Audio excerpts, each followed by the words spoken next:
The engine of Arthur's car wheezed as he turned the key, the sound mirroring his own exhaustion. He had spent the last 6 months fighting a war he was destined to lose. Vanessa had the high-powered legal team, the suburban mansion, and narrative of a concerned mother rescuing her child from poverty. Arthur had a job at a warehouse that barely paid minimum wage, a one-bedroom apartment in the bad part of town, and a heart that broke every time he had to tell 7-year-old Lily that they were having surprise pancakes for dinner again, because that's all they had in the pantry. He looked at the wallet again.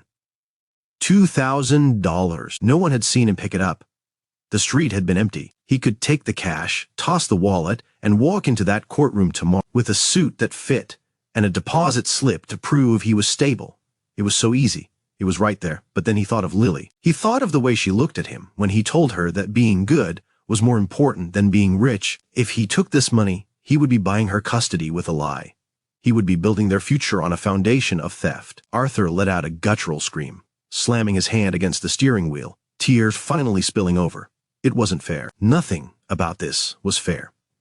But he knew what he had to do. He wiped his face with his grease-stained sleeve, put the car in gear, and typed the address from the ID into his cracked phone screen. It was on the other side of the city, in the affluent district where the houses had gates, and the driveways were paved with stone. The drive took 40 minutes, burning gas he couldn't afford to replace. When he arrived, the house was a fortress of brick and ivy, imposing and silent in the rain. Arthur didn't pull into the driveway. His car was leaking oil, and he didn't want to stain their pavers. He parked on the street, pulled his hood up, and ran to the intercom at the gate. He pressed the buzzer, shivering as the cold water soaked through his thin jacket. A voice crackled through the speaker, guarded and suspicious. "Yes, who is it?" It was a woman's voice. Arthur leaned in, water dripping from his nose. "I found a wallet," he shouted over the wind. "Belongs to a Mr. William Sterling. I just wanted to return it." There was a long pause, a silence that made Arthur wonder if they would even open the gate. Then, with a heavy click, the latch released. Arthur walked up the long path to the front door. It opened before he could knock. A woman in a housekeeper's uniform stood there, looking him up and down with a mixture of surprise and caution. Behind her, in the warm glow of the foyer, he saw expensive art and marble floors, a world he would never belong to. He pulled the wallet from his pocket, the leather slick with rain, and handed it to her. "Everything is inside," Arthur said, his voice hoarse. "Please tell him. Just tell him I found it near the pharmacy on 5th. The housekeeper took the wallet, checking the contents quickly. Her eyes widened when she saw the cash untouched. "Sir?" "Wait," she said, turning back to him. "Mr. Sterling will want to thank you. There's a reward, surely." Arthur shook his head, stepping back into the ring. He couldn't take money now. If he took a reward, it would feel like a transaction, and he needed to feel like a man who did the right thing, simply because it was right. "No reward," Arthur said, his voice breaking slightly. "Just tell him to be careful next time." He turned and ran back to his car, desperate to leave before the temptation returned. As he drove away, he didn't see the curtain in the upstairs window pull back, nor the pair of sharp, calculating eyes watching his taillights fade into the storm. The next morning, the sun was bright, a cruel contrast to the storm inside Arthur's chest. He sat on the hard wooden bench outside family courtroom 4 Billions, his hands clasped so tightly his knuckles were white. He wore his only suit, a charcoal gray one from his wedding 10 years ago, slightly tight at the shoulders and frayed at the cuffs. Beside him, his court-appointed attorney, a young man named Mr. Davis, who looked like he hadn't slept in a week, was shuffling through papers. "Look, Arthur," Davis whispered, not making eye contact, "I'm going to be honest. It doesn't look good. Vanessa's lawyer is going to hammer on the financial instability. The eviction notice you got last month? They have it. If the judge asks about your current savings, we have to tell the truth." Arthur nodded, a lump in his throat so large he couldn't speak. He had $6 in his bank account. He had done the right thing last night, and his reward was likely going to be losing his daughter. The bailiff opened the heavy oak doors. "All rise." The courtroom shuffled to its feet. Arthur looked across the aisle. Vanessa was there, looking pristine in a cream-colored business suit, whispering to her fiancé. She didn't even look at him. She looked bored, as if this were just an errand before lunch.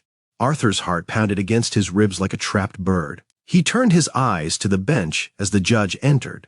The room went silent. The judge was an older man with silver hair and a face carved from granite, radiating an aura of absolute authority. He moved with a stiff, painful gait as he ascended the steps to his chair. When he sat and looked out over the courtroom over his reading glasses, Arthur froze.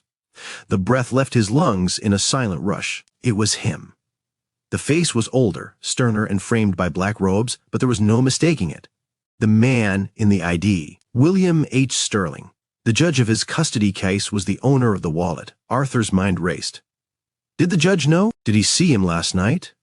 No, Arthur had only spoken to the housekeeper. He hadn't left a name. To the judge, Arthur was just another case number. Another deadbeat dad trying to cling to a child he couldn't support. A wave of nausea hit him. This man held Arthur's entire life in his hands, and Arthur was technically a stranger to him. The proceedings began with a brutal efficiency.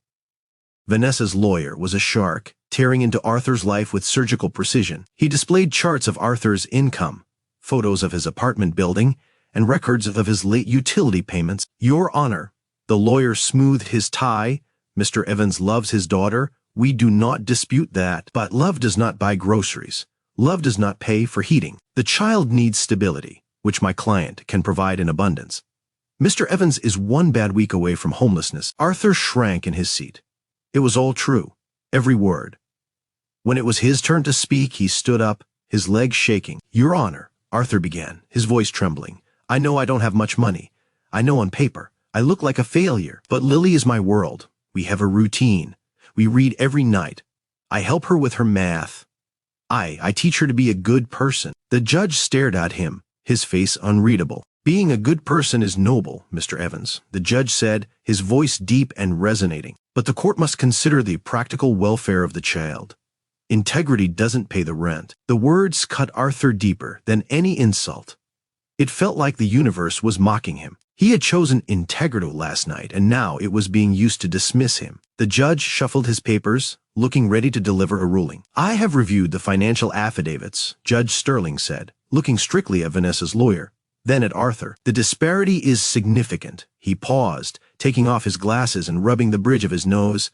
The room was silent. Arthur closed his eyes, preparing for the blow. However, the judge continued, his tone shifting slightly. Character is a currency this court rarely gets to evaluate with hard evidence. Usually, we rely on hearsay. The judge leaned forward, his eyes locking onto Arthur's. Mr. Evans, where were you last night? At approximately 9 p.m. Arthur blinked, confused. The question was irrelevant to the case. I was out driving, Your Honor. Driving where?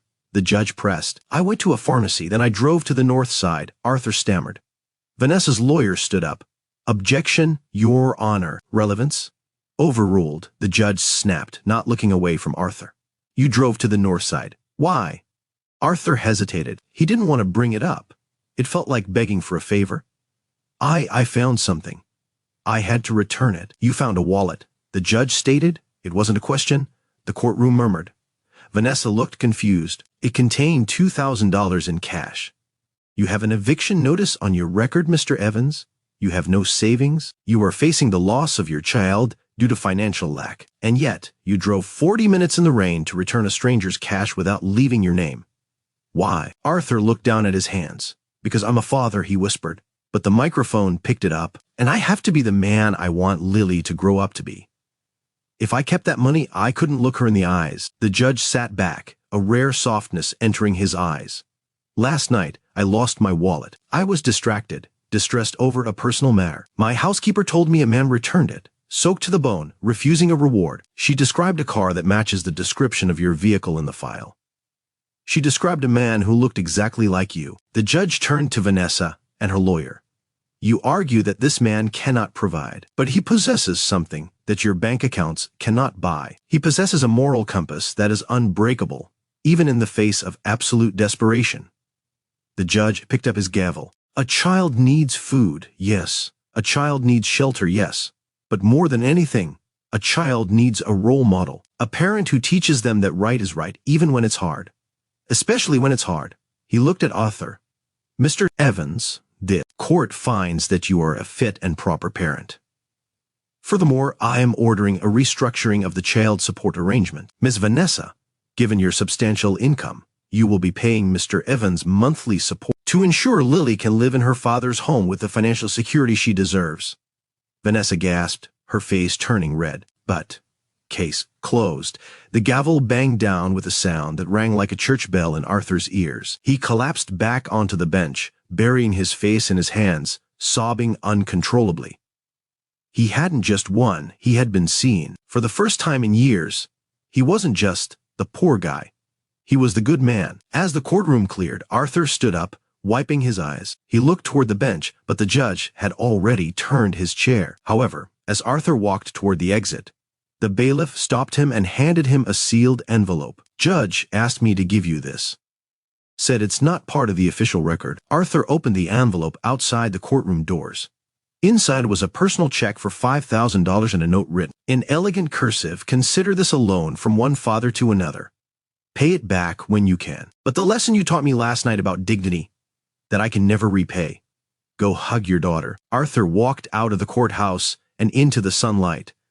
The storm was over. He wasn't just a man with a check in his hand. He was a father who had walked through the fire and come out carrying the only thing that mattered: his integrity and his daughter's future. Viewer request: if this story touched your heart, please leave a in the comments below to show your support for fathers like Arthur.